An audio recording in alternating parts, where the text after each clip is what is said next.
कल्पना कीजिए, आप एक रात खुले आकाश के नीचे खड़े हैं। ऊपर अनगिनत तारे हैं, अरबों प्रकाश वर्ष दूर स्थित आकाशगंगाएं, जिनमें असंख्य सूर्य और उनके चारों ओर घूमती हुई संभावित दुनियाएं।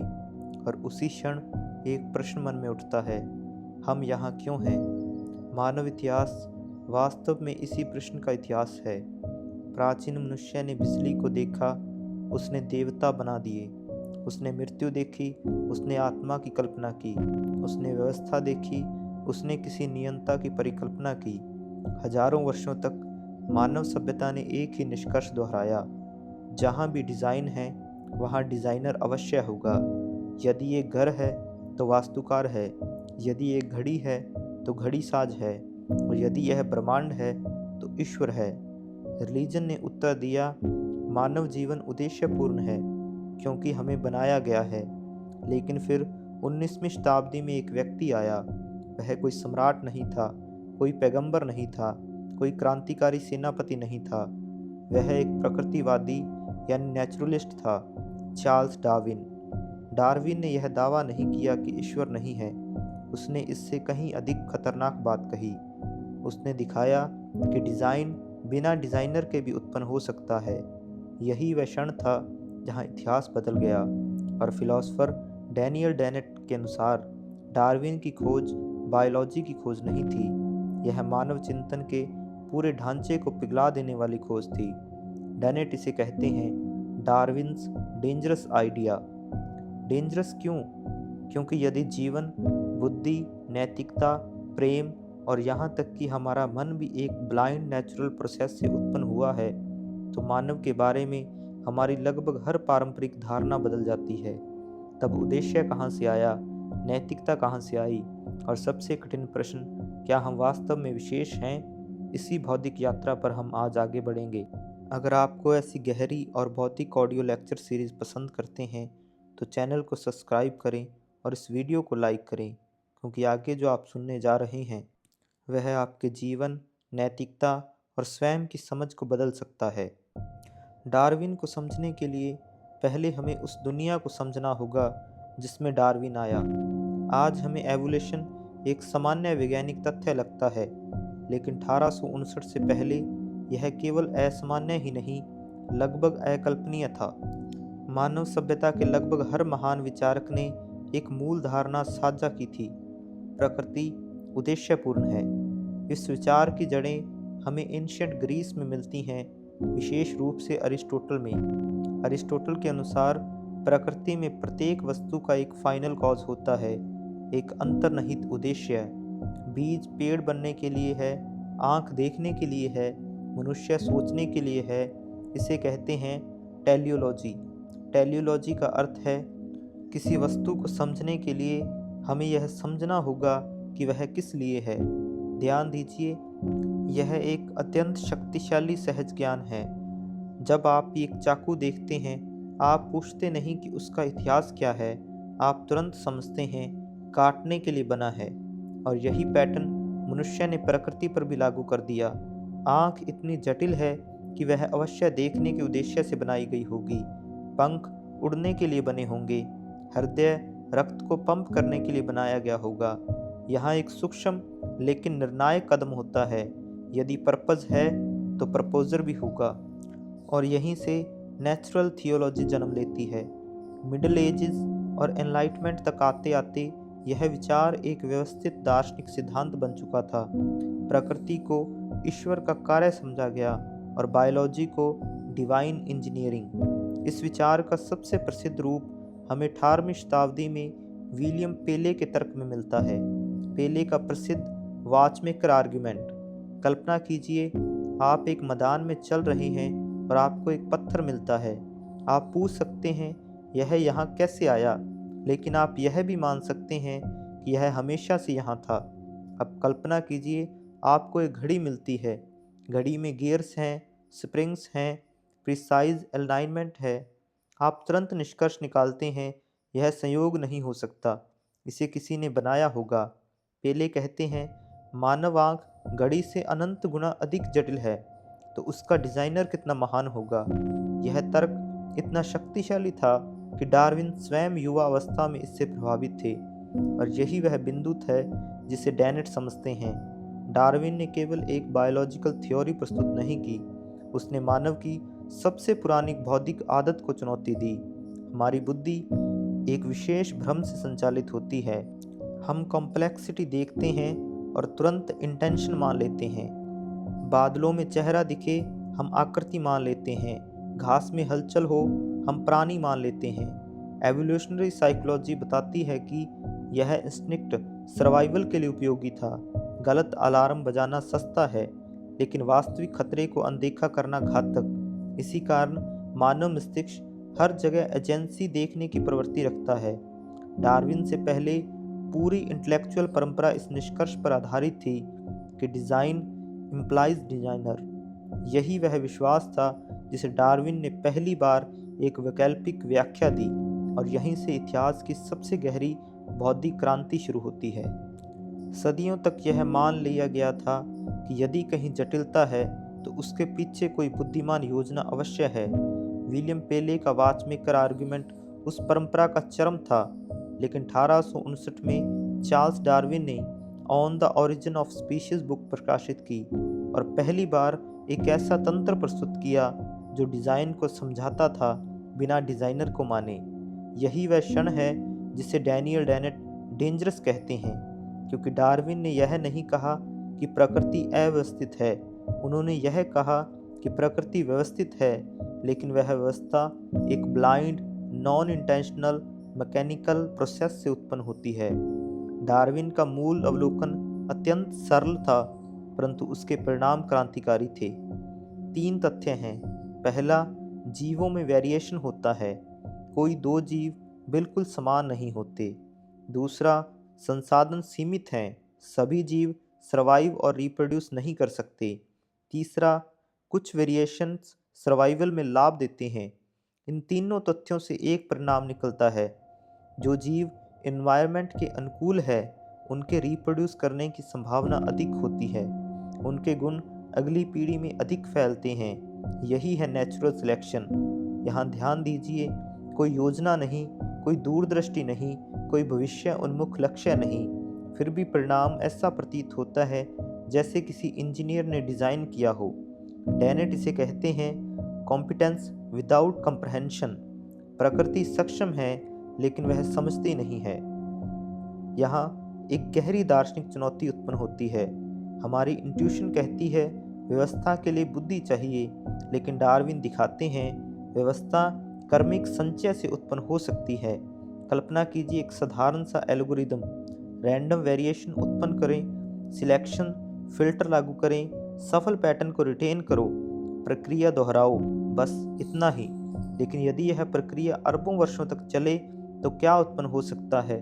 पंख, आंखें, मस्तिष्क, मानव चेतना। डेनेट का केंद्रीय दावा यह है कि एवोल्यूशन एक एल्गोरिथम प्रोसेस है। एल्गोरिथम का अर्थ है एक step by step substrate neutral procedure, जो जहां भी कंडीशन से मिले परिणाम उत्पन्न करेगा। यदि वेरिएशन और सिलेक्शन है तो कॉम्प्लेक्सिटी उभरेगी। यह केवल पृथ्वी तक सीमित नहीं, जहां भी यूनिवर्स में ऐसे कंडीशंस हों, एवोल्यूशन होगा। डेनेट इसे डेंजरस कहते हैं क्योंकि डार्विन का यह विचार केवल बायोलॉजी को प्रभावित नहीं करता, यह मेटाफिजिक्स, एपिस्टेमोलॉजी, एथिक्स सबको छूता है। यदि जीवन ब्लाइंड प्रोसेस से आया है तो क्या मन भी उसी प्रोसेस से आया है? यदि मन एवोल्यूशन का उत्पाद है तो क्या हमारी मॉरल इंट्यूशंस भी इवॉल्व हैं? यदि नैतिकता इवॉल्व्ड है तो क्या वह ऑब्जेक्टिव है? यही वह यूनिवर्सल एसिड है जिसकी चर्चा डेनेट आगे करते हैं, लेकिन यहाँ हमें उसकी झलक मिलती है। डार्विन का विचार हर पारंपरिक संरचना को घोल सकता है। अब हम मूल बिंदु पर लौटते हैं। पेले ने कहा था घड़ी है, इसलिए घड़ी साज भी होगा। डार्विन कहते हैं घड़ी जैसी जटिलता ग्रेजुअल सिलेक्शन से आ सकती है।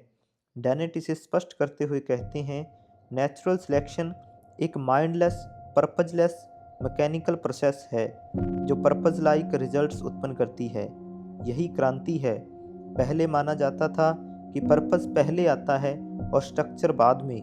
डार्विन दिखाते हैं कि स्ट्रक्चर पहले आता है और पर्पज जैसा प्रतीत होने वाला गुण बाद में उभरता है, यानी टीलियोलॉजी उल्ट दी जाती है। ट्री ऑफ लाइफ डार्विन की दूसरी महत्वपूर्ण खोज थी। सभी जीव एक कॉमन एंसेस्ट्री साझा करते हैं। जीवन एक ब्रांचिंग ट्री है। यह विचार भी उतना ही डिसरप्टिव है। यदि मनुष्य और अन्य प्राणी एक साझा एंसेस्ट्री रखते हैं तो मानव की विशेष स्थिति कहाँ रही? यह केवल बायोलॉजिकल क्लेम नहीं था, यह एंथ्रोपोसेंट्रिज्म पर आघात था। डेनेट कहते हैं, डार्विन ने मानव को ब्रह्मांड के केंद्र से हटाकर प्रकृति की निरंतरता में रख दिया।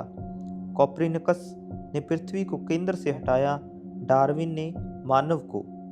डार्विन ने चमत्कार की आवश्यकता समाप्त कर दी। जटिल अंग अचानक नहीं बने, वे छोटे छोटे लाभों के संचय से बने। आंख की कल्पना करें, पूर्ण आंख असंभव लग सकती है, लेकिन एक प्रकाश संवेदनशील कोशिका उपयोगी है। उसका थोड़ा सुधार अधिक उपयोगी है। फिर कर्वेचर, फिर लेंस। हर चरण लाभ देता है, कोई भी चरण बेकार नहीं। ग्रेजुअल एक्यूमुलेशन से विशाल जटिलता उत्पन्न होती है।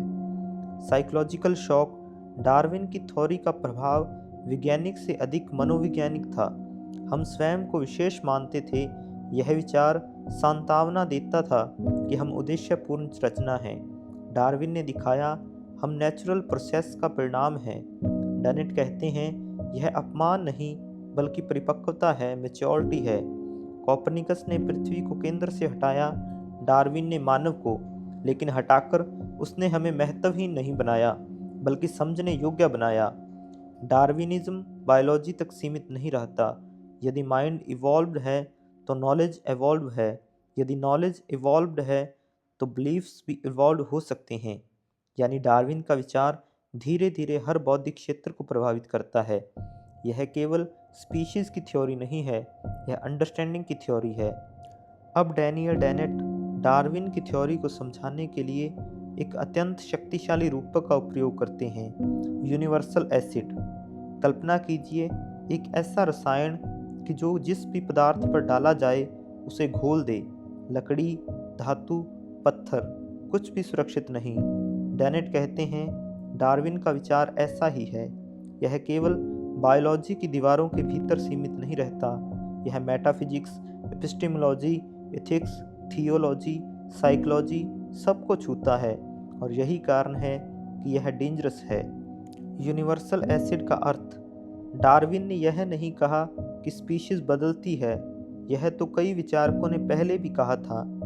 डार्विन की वास्तविक क्रांति यह थी कि उन्होंने डिज़ाइन को एक्सप्लेन कर दिया बिना इंटेंशन के। यदि यह सही है तो हमें यह स्वीकार करना होगा कि जीवन ब्लाइंड प्रोसेस से उत्पन्न हुआ, मन भी उसी प्रोसेस का परिणाम है। हमारी मॉरल इंट्यूशंस भी एवोल्यूशनरी हिस्ट्री से आई हो सकती है। यहाँ तक कि हमारी धार्मिक प्रवृत्तियाँ भी अडेप्टेशन हो सकती हैं। यानी वह सब कुछ जिसे हम सैक्रेड या ट्रांसडेंट मानते हैं अब नेचुरल एक्सप्लेनेशन के अधीन आ जाता है। यहाँ आपके लिए एक प्रश्न है, यदि आपकी नैतिकता भी एवोल्यूशनरी प्रोसेस का परिणाम है तो क्या वह ऑब्जेक्टिव है या केवल सर्वाइवल स्ट्रेटेजी? यदि आपका विश्वास भी इवॉल्व है तो क्या वह सत्य है या केवल उपयोगी? डेनेट इन प्रश्नों से भागते नहीं, वह कहते हैं डार्विनिज्म से डरना नहीं चाहिए, हमें इसे पूरी गंभीरता से अपनाना चाहिए। फिलॉसफी में सदियों से एक विभाजन रहा है, माइंड और मैटर अलग हैं, पर्पस और मैकेनिज्म अलग हैं, वैल्यू और फैक्ट अलग हैं। डार्विन इसी विभाजन को चुनौती देते हैं। यदि माइंड भी बायोलॉजिकल एवोल्यूशन का परिणाम है तो माइंड कोई मेटाफिजिकल सब्सटेंस नहीं बल्कि इवॉल्व्ड सिस्टम है। यदि मॉरल वैल्यूज़ भी कॉपरेशन और ग्रुप सर्वाइवल से उत्पन्न हुई हैं तो इथिक्स का आधार नेचुरल हिस्ट्री में खोजा जा सकता है। यह रिडक्शनिज्म नहीं बल्कि नेचुरलाइजेशन है। डेनेट विशेष रूप से स्काई हुक एक्सप्लेनेशंस के विरुद्ध हैं, यानी ऐसे एक्सप्लेनेशंस जो अचानक किसी हायर रियलम को इन्वोक करते हैं। डार्विनिज्म कहता है कोई स्काई हुक नहीं है, केवल ग्रेजुअल प्रक्रियाएं हैं। लेकिन फिर प्रश्न उठता है, लोग डार्विन से डरते क्यों हैं? डेनेट के अनुसार इसका कारण केवल रिलीजन नहीं है, यह हमारी साइकोलॉजिकल स्ट्रक्चर से जुड़ा है। हम टीलियोलॉजिकल क्रिएचर्स हैं। हम हर घटना में इंटेंशंस खोजते हैं। जब कोई दुर्घटना होती है हम पूछते हैं यह क्यों हुआ, लेकिन वास्तव में हम पूछ रहे होते हैं किसने किया। डार्विन इस हैबिट को तोड़ देते हैं। वह कहते हैं कई घटनाओं के पीछे कोई एजेंट नहीं होता, केवल ब्लाइंड फिल्टरिंग होती है। यह विचार भावनात्मक रूप से अस्थिर करता है क्योंकि यह हमें कॉस्मिक सेंटर से हटा देता है। डार्विनिज्म के विरोधियों ने अक्सर कहा यदि हम केवल इवॉल्व्ड एनिमल्स हैं तो जीवन का अर्थ कहाँ है। डेनेट का उत्तर अत्यंत सूक्ष्म है।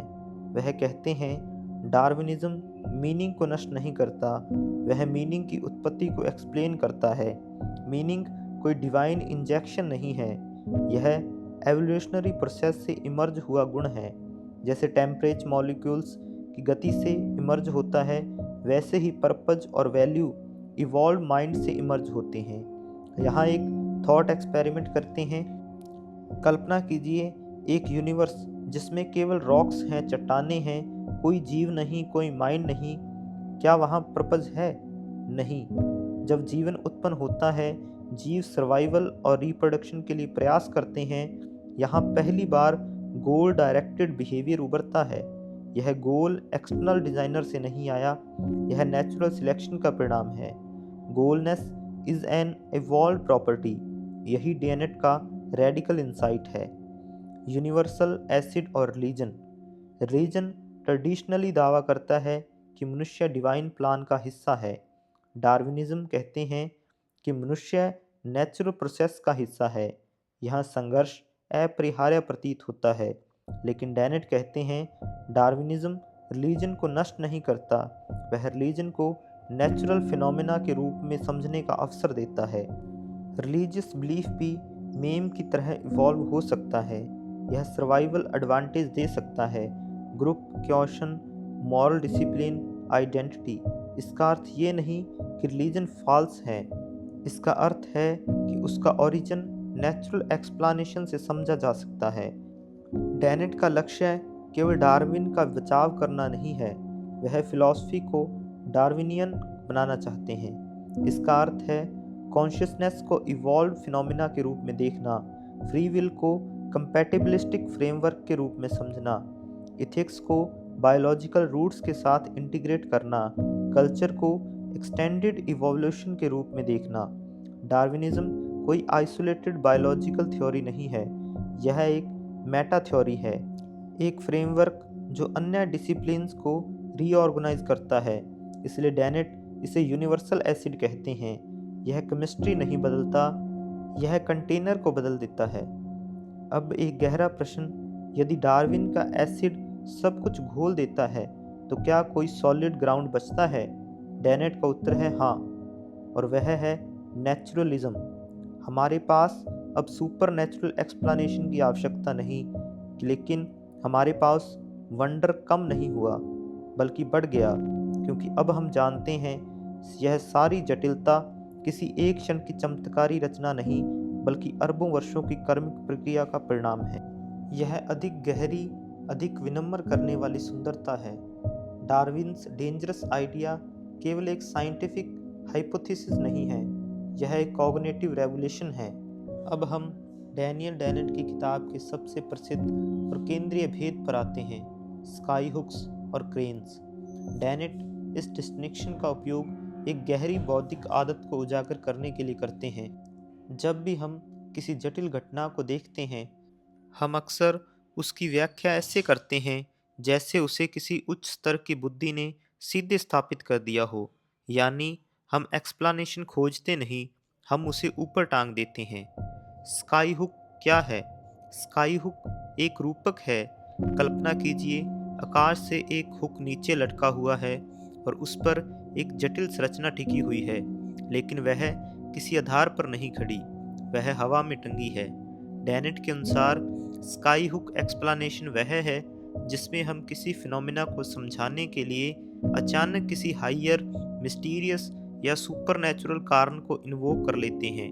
उदाहरण के लिए, आँख इतनी जटिल है कि इसे किसी बुद्धिमान शक्ति ने बनाया होगा। चेतना केवल आत्मा से ही समाई जा सकती है। नैतिकता ईश्वर के बिना संभव नहीं। ये एक्सप्लेनेशंस समझाते नहीं, वे इंक्वायरी को रोक देते हैं। स्काई हुक एक्सप्लेनेशन मूलतः कहता है यह इतना जटिल है कि हम इसे नेचुरल प्रोसेस से नहीं समझ सकते। लेकिन डार्विन का कार्य यह दिखाना था कि जटिलता धीरे धीरे बन सकती है। क्रेन क्या है? इसके विपरीत डेनेट क्रेन एक्सप्लेनेशन प्रस्तुत करते हैं। क्रेन एक निर्माण यंत्र है। वह जमीन से खड़ा होता है और धीरे धीरे संरचना को ऊपर उठाता है। उसका आधार होता है और हर चरण पिछले चरण पर निर्भर होता है।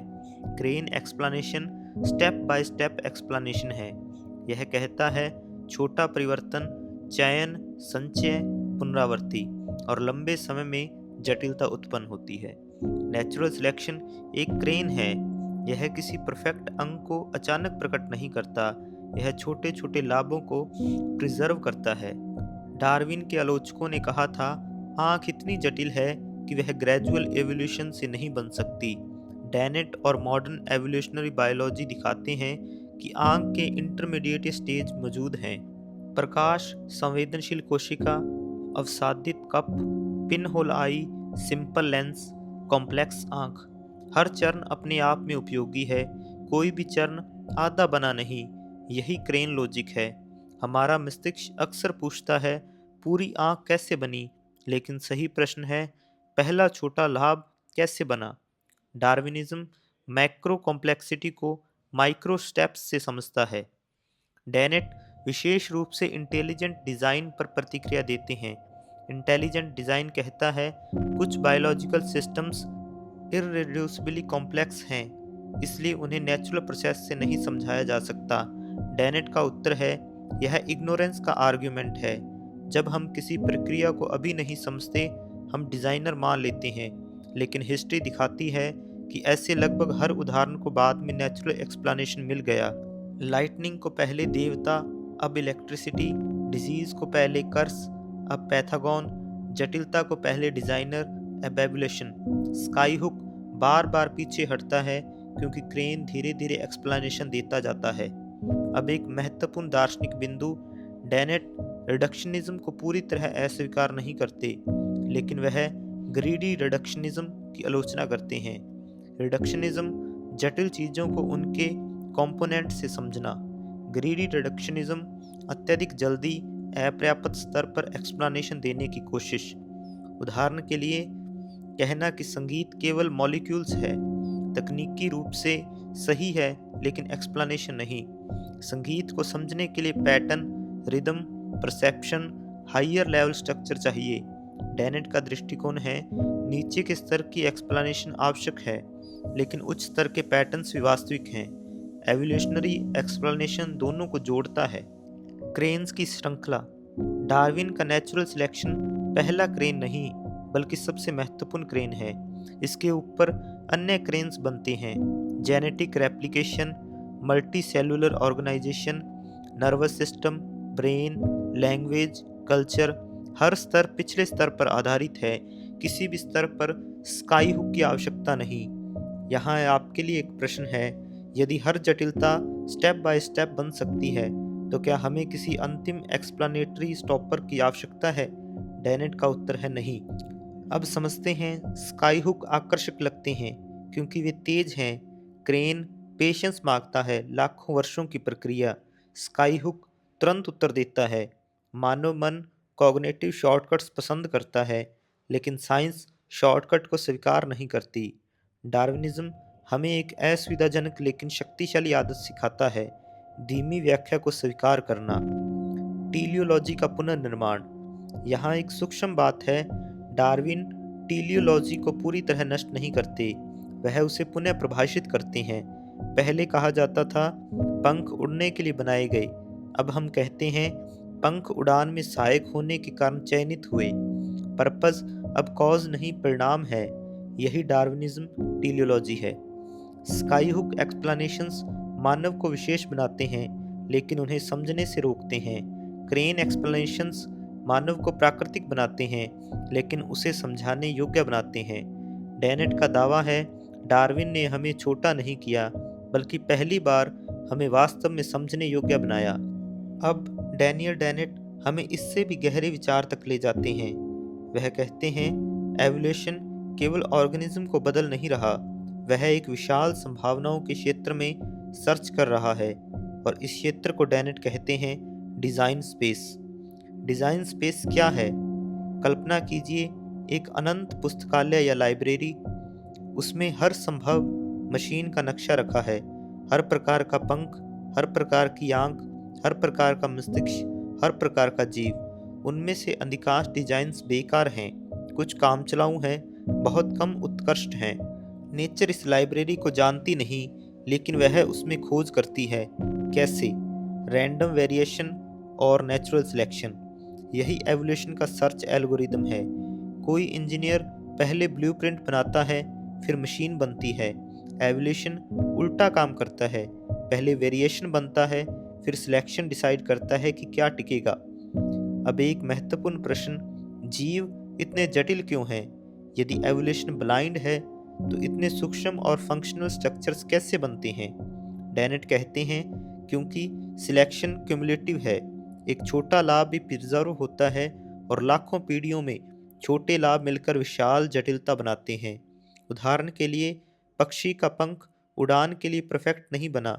पहले वह ताप संरक्षण के लिए उपयोगी रहा होगा, फिर ग्लाइडिंग में सहायक, फिर कंट्रोल्ड फ्लाइट में। हर चरण वेरिएबल है। एवोल्यूशन परफेक्शन की ओर नहीं जाता, वह लोकल इम्प्रूवमेंट की ओर जाता है। यानी वह ग्लोबल ऑप्टिमम नहीं खोजता, वह वर्केबल सॉल्यूशन खोजता है। डेनेट एक साहसिक दावा करते हैं, बायोलॉजी इज रिवर्स इंजीनियरिंग। हम किसी जीव को देखते हैं और हम पूछते हैं, यह किस प्रॉब्लम को सॉल्व कर रहा है?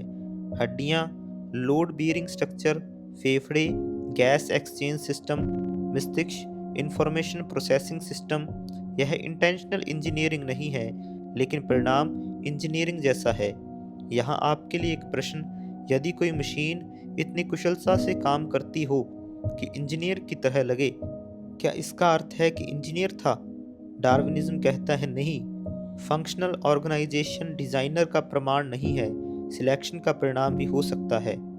अब हम एक महत्वपूर्ण बौद्धिक विवाद पर आते हैं, अडेप्टेशनिज्म डिबेट। कुछ एवोल्यूशनरी बायोलॉजिस्ट, विशेष रूप से स्टीवन जे गोल्ड ने कहा, हर ट्रेट अडेप्टेशन नहीं होता, कुछ ट्रेट्स बाय प्रोडक्ट्स भी हो सकते हैं। इन्हें स्पेंड्रल्स कहा गया। उदाहरण के लिए, किसी भवन के मेहराब के बीच की जगह डिजाइन का लक्ष्य नहीं, बल्कि संरचना का परिणाम होती है। गोल्ड का तर्क था, एवोल्यूशनरी बायोलॉजिस्ट हर चीज को अडेप्टेशन मानने की गलती करते हैं। डेनेट इससे पूरी तरह असहमत नहीं, लेकिन सावधान करते हैं। वह कहते हैं, अडेप्टेशनिज्म एक पावरफुल रिसर्च स्ट्रेटेजी है। जब हम पूछते हैं यह ट्रेट किस काम का है, तब हम फंक्शनल एक्सप्लेनेशन खोजते हैं और अक्सर पाते हैं।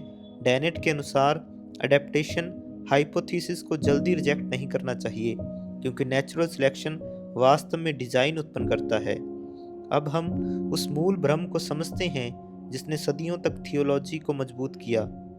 जीवों की संरचना इतनी सुव्यवस्थित है कि वह इंटेंशनल लगती है, लेकिन ध्यान दें, सिलेक्शन ऐसे फीचर्स को हटाता है जो काम नहीं करते और प्रिजर्व करता है जो काम करते हैं, और रिजल्ट होता है केवल वही डिज़ाइंस बचते हैं जो एफिशिएंट हैं। इसलिए हमें जो दिखाई देता है वह फिल्टर्ड रियलिटी है। हम फेल्ड डिज़ाइंस नहीं देखते, ये एक्सटिंक्ट हो चुके हैं। एवोल्यूशन एक विशाल ट्रायल एंड एरर प्रोसेस है, और जीवित स्पीशीज उस प्रोसेस के सर्वाइविंग एक्सपेरिमेंट्स। डिज़ाइन स्पेस में खोज। एवोल्यूशन कॉन्शियस सर्च नहीं करता, लेकिन सर्च जैसा व्यवहार करता है। यहाँ एक थॉट एक्सपेरिमेंट करते हैं। कल्पना कीजिए, एक ताला है जिसमें 1000 संयोजन हैं। रैंडम कोशिशों से सही संयोजन मिल सकता है, लेकिन बहुत कठिन होगा। अब मानिए हर सही डिजिट लॉक हो जाए, तब सही संयोजन जल्दी मिलेगा। नेचुरल सिलेक्शन यही करता है, वह सक्सेसफुल वेरिएशंस को लॉक कर देता है।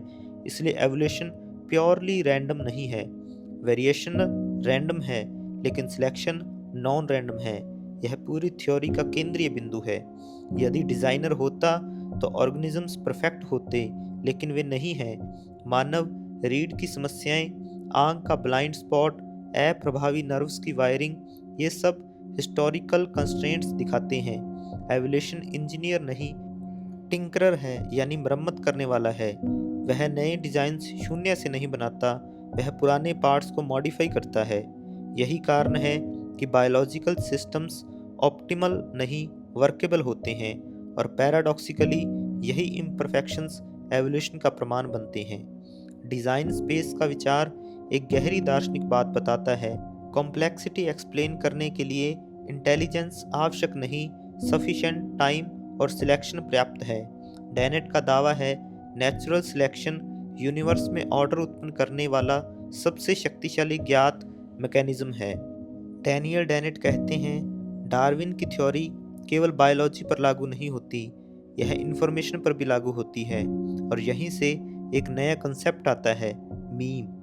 मीम शब्द रिचर्ड डॉकिंस ने प्रस्तुत किया था और डेनेट इसे आगे विकसित करते हैं।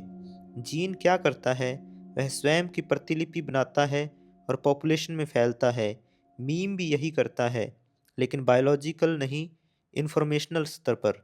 मीम कोई भी सांस्कृतिक सूचना हो सकती है, धुन, कहावत, धार्मिक विश्वास, तकनीकी ज्ञान, परंपरा, विचारधारा।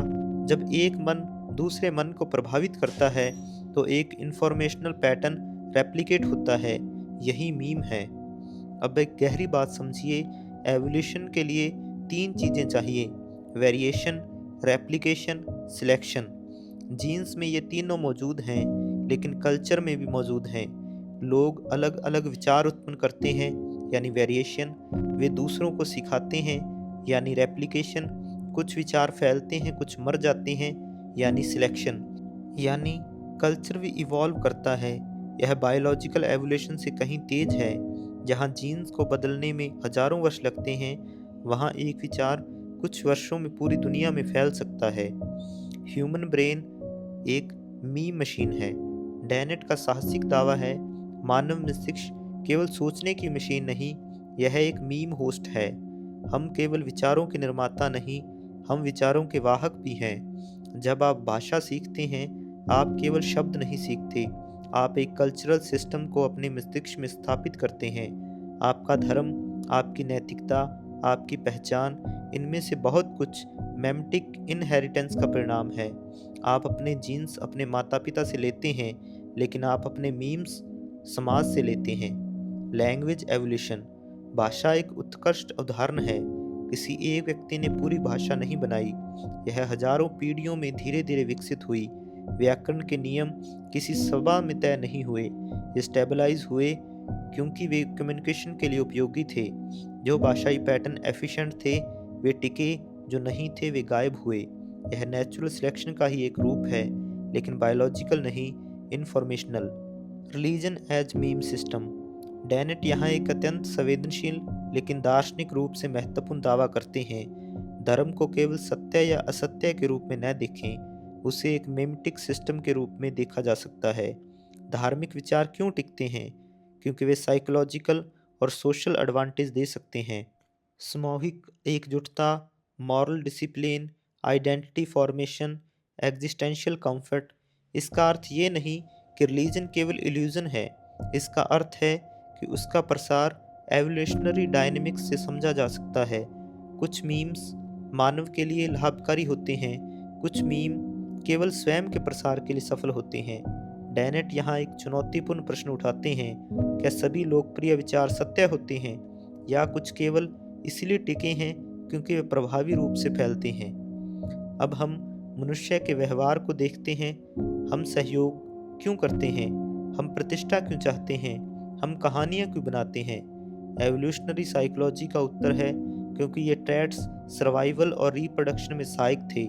लेकिन डेनेट कहते हैं, अब मेमेटिक एवोल्यूशन बायोलॉजिकल एवोल्यूशन के ऊपर एक नई परत बन चुका है। मानव व्यवहार अब केवल जीन्स से नहीं समझा जा सकता, यह जीन्स और मीम्स दोनों से प्रभावित है। उदाहरण के लिए, भोजन की भूख बायोलॉजिकल है, लेकिन किस भोजन को पवित्र या अपवित्र मानना मेमेटिक। अब एक अत्यंत महत्वपूर्ण विचार, जीन्स और मीम्स अलग अलग नहीं हैं, ये को इवॉल्व करते हैं। भाषा ने मस्तिष्क को बदला, मस्तिष्क ने संस्कृति को बदला, संस्कृति ने सामाजिक संरचना बदली। यह फीडबैक लूप है। मानव यूनिक इसलिए नहीं कि हमारे पास केवल बड़ा मस्तिष्क है, बल्कि इसलिए कि हमारे पास क्यूमुलेटिव कल्चर है। यहाँ डेनेट एक और रेडिकल विचार प्रस्तुत करते हैं। यदि मीम्स हमारे मन में रहते हैं तो सेल्फ क्या है? डेनेट का उत्तर, सेल्फ एक नैरेटिव सेंटर ऑफ ग्रेविटी है। जैसे भंवर पानी का अलग पदार्थ नहीं बल्कि पैटर्न है, वैसे ही सेल्फ भी स्थिर एंटिटी नहीं बल्कि इंफॉर्मेशनल पैटर्न है। आपका मैं यानी सेल्फ आपके मेमोरीज, बिलीव्स, हैबिट्स और मीम्स का ऑर्गेनाइज्ड सिस्टम है। यह सुनने में अस्थिर कर सकता है, लेकिन डेनेट के अनुसार यही हमें यूनिकल ह्यूमन बनाता है। डार्विनिज्म अब केवल शरीर की थ्योरी नहीं रहा, यह माइंड और कल्चर की थ्योरी बन चुका है। एवोल्यूशन ने पहले जीन्स बनाए, फिर जीन्स ने ब्रेन्स बनाए, फिर ब्रेन्स ने मीम्स बनाए, और मीम्स अब एवोल्यूशन की गति को कई गुना बढ़ा चुके हैं। लेकिन अब प्रश्न है, क्या माइंड भी इवॉल्व हुआ? और यदि हुआ तो कॉन्शियसनेस क्या है? यही वह क्षेत्र है जहां डार्विन की थ्योरी सबसे अधिक विवाद उत्पन्न करती है, क्योंकि बहुत से दार्शनिकों ने माना है कि कॉन्शियसनेस किसी भी फिजिकल प्रोसेस से समझाई नहीं जा सकती। उसे आत्मा, स्पिरिट या नॉन मटेरियल सब्सटेंस माना गया। डेनेट इस विचार को चुनौती देते हैं। Evolution of brain. सबसे पहले एक साधारण तथ्य देखें। जीवों में नर्वस सिस्टम की एक निरंतर श्रृंखला मिलती है। Simple nervous nets, ganglia, primitive brains, mammalian brains और ह्यूमन कॉर्टेक्स। कहीं भी अचानक माइंड प्रकट नहीं होता। हर स्तर पिछले स्तर का विस्तार है। यदि ब्रेन एक बायोलॉजिकल ऑर्गन है और बायोलॉजिकल ऑर्गन्स एवोल्यूशन से बनते हैं, तो माइंड भी उसी प्रक्रिया का परिणाम होना चाहिए। यहाँ एक महत्वपूर्ण बात, डार्विनिज्म कंटिन्यूटी का सिद्धांत है।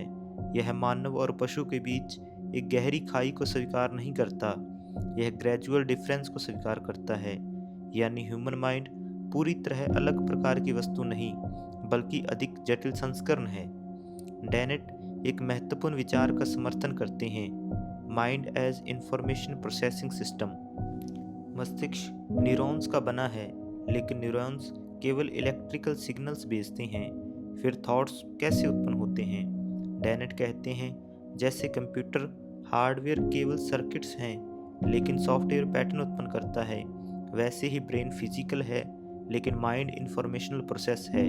थॉट्स फिजिकल सब्सटेंस नहीं, इंफॉर्मेशन पैटर्न्स हैं। यही कंप्यूटेशनल थ्योरी ऑफ माइंड है। इसका अर्थ ये नहीं कि हम कंप्यूटर हैं, इसका अर्थ ये है कि कॉग्निशन एल्गोरिथमिक प्रिंसिपल्स का पालन कर सकती है। Artificial intelligence. यहाँ एक महत्वपूर्ण प्रश्न उठता है, यदि माइंड इंफॉर्मेशन प्रोसेसिंग है तो क्या मशीन भी कॉन्शियस हो सकती है? डेनेट का उत्तर सावधान लेकिन स्पष्ट है, सिद्धांततः संभव है, क्योंकि कॉन्शियसनेस किसी विशेष पदार्थ से नहीं, विशेष ऑर्गेनाइजेशन से जुड़ी हो सकती है। यदि वही फंक्शनल ऑर्गेनाइजेशन किसी आर्टिफिशियल सिस्टम में उत्पन्न हो तो कॉन्शियस लाइक बिहेवियर संभव है। यहाँ ध्यान दें, डेनेट बिहेवियर को हल्के में नहीं लेते। यदि कोई एंटिटी समझती है, सीखती है, योजना बनाती है, प्रतिक्रिया देती है, तो हमें उसके मेंटल स्टेटस पर विचार करना होगा। Chomsky debate. नॉम चॉम्स्की ने तर्क दिया कि मानव भाषा क्षमता अत्यंत विशिष्ट और इनेट है। उन्होंने संकेत दिया कि यह सामान्य एवोल्यूशन से समझाना कठिन है। डेनेट इससे असहमत हैं। वह कहते हैं, कॉम्प्लेक्स सिस्टम्स भी क्यूमुलेटिव सिलेक्शन से उत्पन्न हो सकते हैं।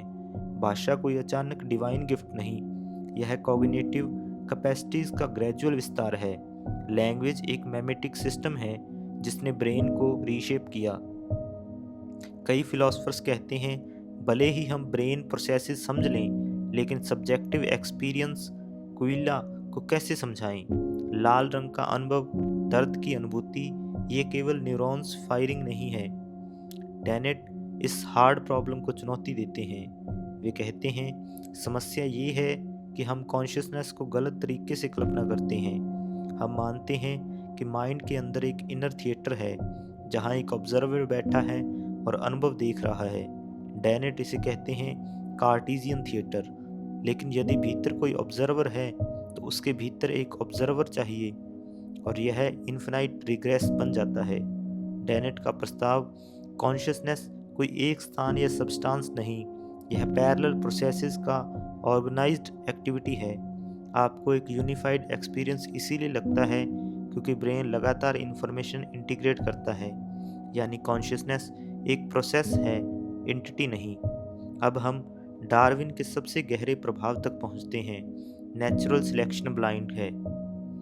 न्यूरॉन्स केवल सिग्नल्स भेजते हैं, कोई इंटरनल मीनिंग नहीं। फिर मीनिंग कैसे उत्पन्न हुआ? डेनेट का उत्तर मीनिंग यूजेस से आता है। जब एक ऑर्गेनिज्म इंफॉर्मेशन का उपयोग कर सर्वाइवल डिसीजंस लेता है तो सिग्नल्स अबाउट समथिंग बन जाते हैं। उदाहरण के लिए, एक मेंढक की जीभ केवल चलती नहीं, वह मक्खी पर चलती है। अब सिग्नल केवल इलेक्ट्रिकल नहीं, रिप्रेजेंटेशनल हुए। रिप्रेजेंटेशन धीरे धीरे अधिक जटिल बनता है, परसेप्शन, बिलीफ और फिर थॉट। इस प्रकार मीनिंग इमर्ज होता है। यह बाहर से नहीं डाला गया, यह इवॉल्व हुआ। यदि कॉन्शियसनेस प्रोसेस है तो सेल्फ क्या है? डेनेट कहते हैं सेल्फ ब्रेन द्वारा निर्मित नैरेटिव मॉडल है। ब्रेन एक कोहेरेंट स्टोरी बनाता है ताकि बिहेवियर कोऑर्डिनेट हो सके। आप अपने आप को एक स्थायी मैं मानते हैं, लेकिन यह एक यूजफुल कंस्ट्रक्ट है।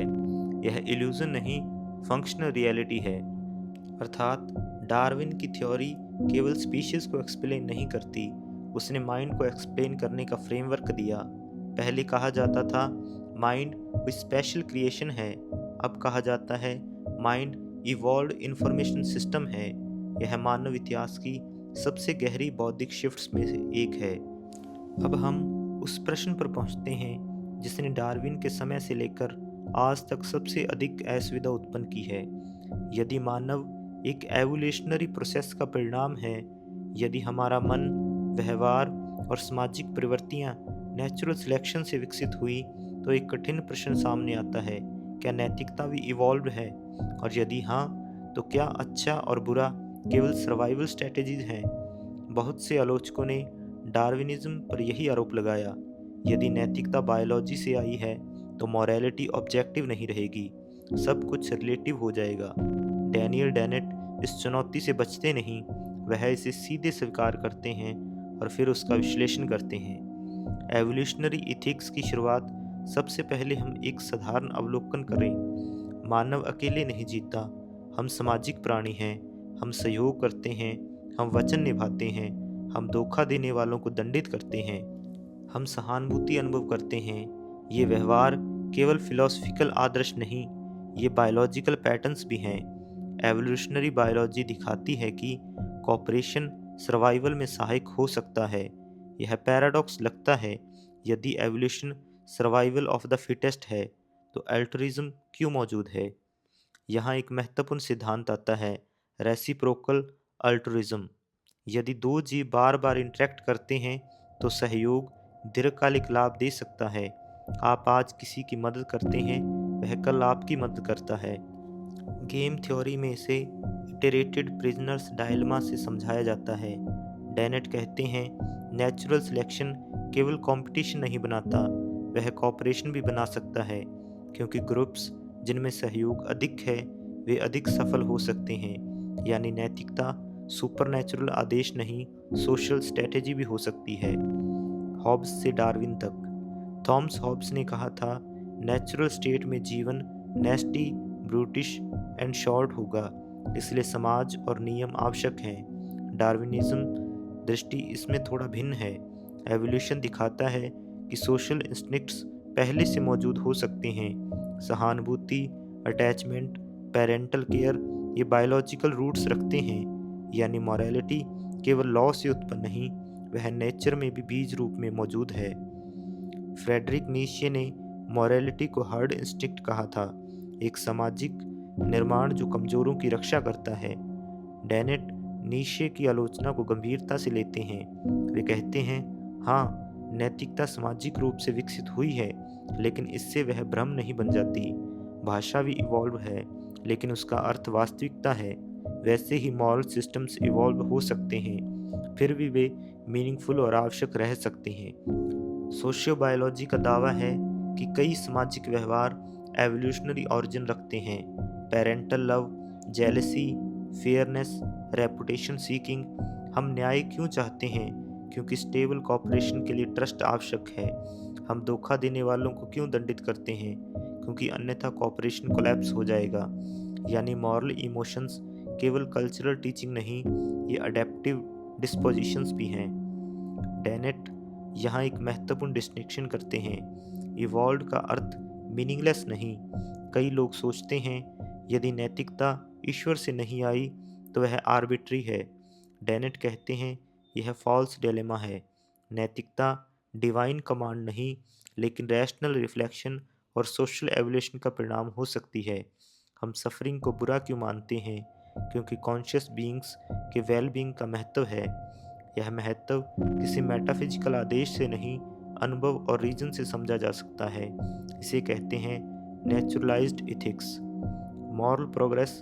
अब एक अंतिम प्रश्न, यदि मॉरलिटी इवॉल्व है तो क्या मॉरल प्रोग्रेस संभव है?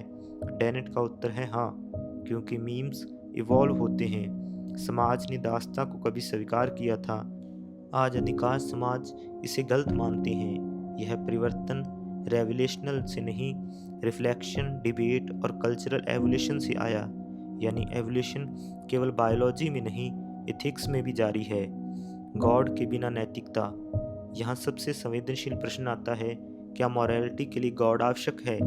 डेनेट कहते हैं नैतिकता की उत्पत्ति समझाने के लिए गॉड की आवश्यकता नहीं, लेकिन इसका अर्थ ये नहीं कि जीवन में मूल्य नहीं बचे। वैल्यू कॉन्शियस बीइंग से आता है।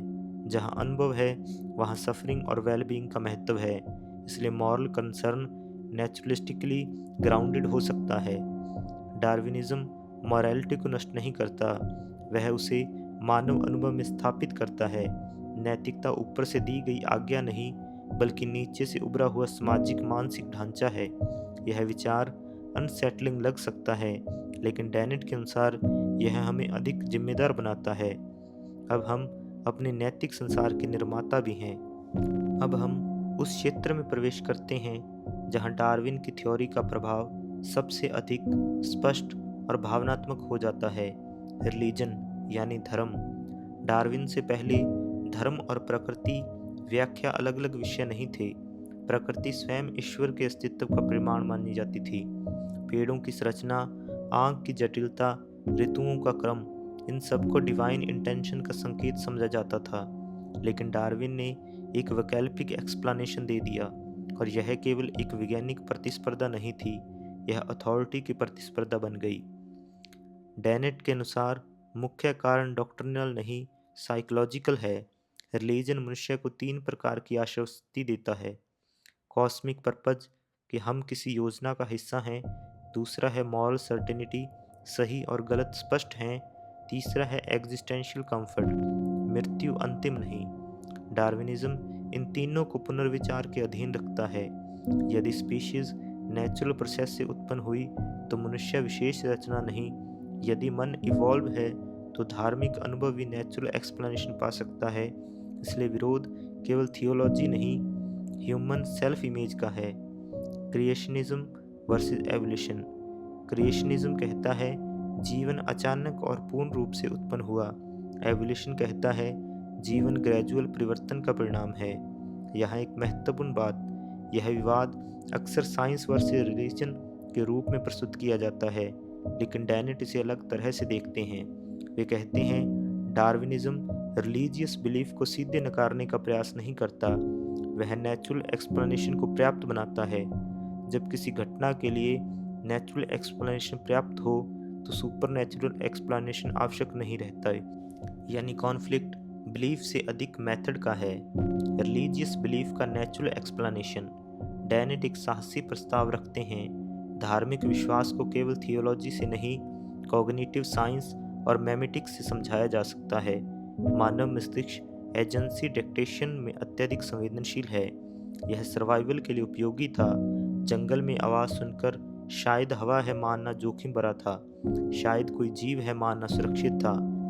धीरे धीरे यह प्रवृत्ति अनसीन एजेंट्स तक विस्तारित हो सकती है, यानी धार्मिक अनुभव का साइकोलॉजिकल आधार हो सकता है। अब ध्यान दें, यह धार्मिक अनुभव को झूठा घोषित नहीं करना, बल्कि उसे ओरिजिन को समझाना है।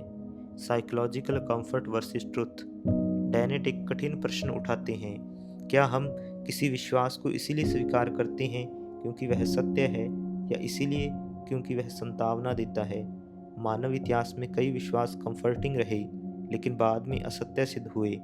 डार्विनिज्म हमें एक बौद्धिक अनुशासन सिखाता है, बिलीफ्स को एविडेंस से जांचना। यह असुविधाजनक हो सकता है क्योंकि कुछ कंफर्टिंग बिलीफ्स चुनौती में आ सकते हैं, लेकिन साइंस का लक्ष्य कंफर्ट नहीं, अंडरस्टैंडिंग है। फेथ और इंक्वायरी।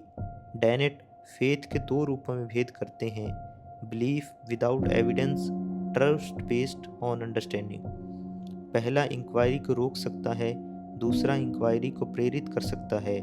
डार्विनिज्म दूसरे प्रकार को प्रोत्साहित करता है, विश्वास जो प्रश्नों से नहीं डरता। डार्विन की थ्योरी एक दार्शनिक परिवर्तन लाती है। पहले व्यवस्था का स्रोत ऊपर माना जाता था, अब वह नीचे से उभर सकता है। पहले अर्थ दिया हुआ माना जाता था, अब अर्थ निर्मित हो सकता है। पहले मनुष्य क्रिएशन का केंद्र था, अब वह एवोल्यूशनरी कंटिन्यूटी का भाग है। यह डिग्रेडेशन नहीं, रिपोजिशनिंग है। हम ब्रह्मांड के केंद्र नहीं, लेकिन हम उस ब्रह्मांड का वह भाग हैं जो स्वयं को समझ सकता है। डेनेट यह दावा नहीं करते कि रिलीजन समाप्त हो जाएगा, वह कहते हैं रिलीजन इवॉल्व होगा, जैसे समाज बदले वैसे बिलीव्स भी बदलेंगे। कुछ ट्रेडिशंस नेचुरलिस्टिक अंडरस्टैंडिंग के साथ कंपैटिबल हो सकते हैं, कुछ नहीं। डार्विनिज्म का उद्देश्य बिलीफ हटाना नहीं, बिलीफ को एग्जामिन करना है। डार्विनिज्म और रिलीजन का संबंध केवल विरोध का नहीं, परिवर्तन का है। डार्विन ने धार्मिक प्रश्नों को समाप्त नहीं किया, उन्हें नए स्तर पर पहुंचा दिया। अब प्रश्न ये नहीं रहा कि जीवन किसने बनाया, बल्कि अर्थ हम कैसे बनाते हैं। और यहीं से हमारा अंतिम प्रश्न उठता है, यदि हम यह सब स्वीकार कर लें तो क्या मानव जीवन का अर्थ क्या है, फ्री विल क्या है, और क्या डार्विन्स डेंजरस आइडिया अंततः निराशाजनक है या सुंदर? डार्विन से पहले पर्पस ऊपर से दिया गया माना जाता था, मानव एक योजना का हिस्सा था। डार्विन के बाद एक परिवर्तन आता है, पर्पस अब बाहर से इम्पोज्ड नहीं, अंदर से जनरेटेड हो सकता है। जीवों में गोल डायरेक्टेड बिहेवियर इवॉल्व हुआ। साधारण ऑर्गेनिज्म सर्वाइवल चाहते थे, जटिल ऑर्गेनिज्म प्लानिंग करते हैं, मानव लॉन्ग टर्म प्रोजेक्ट्स बनाते हैं। पर्पस अब कॉस्मिक डिक्री नहीं, बायोलॉजिकल और कल्चरल एवोल्यूशन का इमरजेंट आउटकम है। यहाँ एक प्रश्न है, यदि उद्देश्य बाहर से नहीं दिया गया तो क्या वह कम वास्तविक हो जाता है? डेनेट का उत्तर है नहीं। जैसे मनी एक सोशल कंस्ट्रक्ट है लेकिन वास्तविक प्रभाव रखता है, वैसे ही पर्पज भी सोशली और कॉग्निटिवली निर्मित हो सकते हैं, फिर भी अत्यंत वास्तविक। Free will. डार्विनिज्म का एक और संवेदनशील प्रभाव है डिटर्मिनिज्म। यदि हमारा ब्रेन फिजिकली प्रोसेसेस का परिणाम है और फिजिकल प्रोसेसेस कैजुअल लॉज का पालन करते हैं, तो क्या हम वास्तव में स्वतंत्र हैं? डेनेट इस प्रश्न को बहुत सावधानी से संभालते हैं और कहते हैं, फ्री विल को सुपरनैचुरल पावर के रूप में समझना गलत है। फ्री विल का अर्थ कैजुअल चेन से बाहर होना नहीं, फ्री विल का अर्थ है डेलिब्रेशन की क्षमता, भविष्य की कल्पना करना, कारणों का मूल्यांकन करना, सेल्फ कंट्रोल। ये कैपेसिटीज एवोल्यूशन से विकसित हुई हैं, यानी हम अनकॉज्ड कॉज नहीं हैं, लेकिन हम सोफिस्टिकेटेड डिसीजन सिस्टम्स हैं। डेनेट इसे कहते हैं कंपैटिबिलिज्म। डिटर्मिनिज्म और फ्री विल विरोधी नहीं, क्योंकि फ्रीडम का अर्थ रैंडमनेस नहीं बल्कि रैशनल रिस्पॉन्सिवनेस है। अब सबसे पुराना प्रश्न, यदि यूनिवर्स ब्लाइंड प्रोसेस से बना है तो जीवन का अर्थ क्या है? डेनेट का दृष्टिकोण निराशावादी नहीं है। वे कहते हैं मीनिंग किसी कॉस्मिक स्क्रिप्ट में नहीं लिखा, लेकिन इसका अर्थ ये नहीं कि मीनिंग असंभव है। मीनिंग कॉन्शियस एजेंट से उत्पन्न होता है। जब हम सफरिंग कम करते हैं, जब हम नॉलेज बढ़ाते हैं, जब हम ब्यूटी रचते हैं, तब हम मीनिंग जनरेट करते हैं। डार्विनिज्म हमें चाइल्ड लाइक कंफर्ट से अडल्ट रिस्पॉन्सिबिलिटी की ओर ले जाता है। अब अर्थ हमें दिया नहीं गया, हमें उसे बनाना है। अब हम शीर्षक पर लौटते हैं, डेंजरस आइडिया। यह डेंजरस है क्योंकि यह इल्यूजन्स को हटाता है, यह कंफर्टेबल मिथ्स को चुनौती देता है, यह हमें कॉस्मिक सेंटर से हटाता है, लेकिन डैनेट कहते हैं यह सुंदर भी है क्योंकि यह दिखाता है कि सिंपल रूल से एक्स्ट्राऑर्डिनरी कॉम्प्लेक्सिटी उत्पन्न हो सकती है, क्योंकि यह ह्यूमिलिटी सिखाता है, क्योंकि यह साइंस, फिलॉसफी और ह्यूमन सेल्फ अंडरस्टैंडिंग को एकीकृत करता है। डार्विन ने मेरिकल को हटाया, लेकिन वंडर को नहीं, बल्कि वंडर को और गहरा किया। अब हम जानते हैं कि हम अरबों वर्षों की एवोल्यूशनरी हिस्ट्री के परिणाम हैं। हम स्टारडस्ट नहीं केवल पोइटिक अर्थ में, बल्कि वास्तविक कॉस्मिक प्रोसेस के उत्पाद हैं। अब एक अंतिम प्रश्न, यदि एवोल्यूशन ब्लाइंड है तो मानव भविष्य क्या होगा? बायोलॉजिकल एवोल्यूशन धीमा है, लेकिन मिमेटिक एवोल्यूशन तेज। Technology, artificial intelligence, genetic engineering ये नए क्रेन्स हैं। हम एवोल्यूशन के पैसिव सब्जेक्ट्स नहीं रहे, हम उसके एक्टिव पार्टिसिपेंट बन चुके हैं। यह रिस्पॉन्सिबिलिटी लाता है, यदि मॉरलिटी नेचुरलाइज्ड है तो फ्यूचर भी हमारी कलेक्टिव चॉइसेस पर निर्भर है। डार्विनिज्म फैटलिज्म नहीं सिखाता, वह कंटेंजेंसी सिखाता है। भविष्य प्री डिटरमाइंड नहीं, लेकिन कंस्ट्रेंट है। अब इस पूरी यात्रा को एक क्षण के लिए शांत होकर देखें। हमने अरिस्टोटल की टीलियोलॉजी से शुरुआत की, हम पेले के वॉचमेकर तक पहुँचे, हम डार्विन के नेचुरल सिलेक्शन तक आए, हमने स्काई हुक्स और क्रेन्स का अंतर समझा, हमने डिज़ाइन स्पेस में खोज देखी, हमने मीम्स और कल्चरल एवोल्यूशन को समझा, हमने मिड कॉन्शियसनेस, मॉरलिटी और रिलीजन की पुनर्व्याख्या देखी, और अब हम यहाँ खड़े हैं। क्या डार्विन्स डेंजरस आइडिया ने मानव को छोटा कर दिया? नहीं, उसने मानव को प्राकृतिक बना दिया, और पैराडॉक्सिकली यही उसे महान बनाता है, क्योंकि अब हम समझते हैं कि हम किसी इंस्टेंट मेरिकल का परिणाम नहीं, बल्कि विशाल कॉस्मिक प्रोसेस का चरम अभिव्यक्ति है। हम वह स्पीशीज़ हैं जो एवोल्यूशन को समझ सकती है और शायद उसे दिशा भी दे सकती है। यही थी डैनियल डेनेट की डार्विन्स डेंजरस आइडिया की गहन बौद्धिक यात्रा। यह केवल एक किताब नहीं, यह वर्ल्ड व्यू का पुनर्गठन है। और अब प्रश्न आपके सामने है, यदि डिज़ाइन बिना डिज़ाइनर संभव है, यदि मीनिंग इवॉल्व हो सकता है, यदि मॉरलिटी नेचुरल हो सकती है, तो आप अपने जीवन को किस प्रकार देखेंगे? डार्विन का एसिड बहुत कुछ घोल देता है, लेकिन जो बचता है वह अधिक स्पष्ट, अधिक जिम्मेदार और अधिक मानवीय है। धन्यवाद।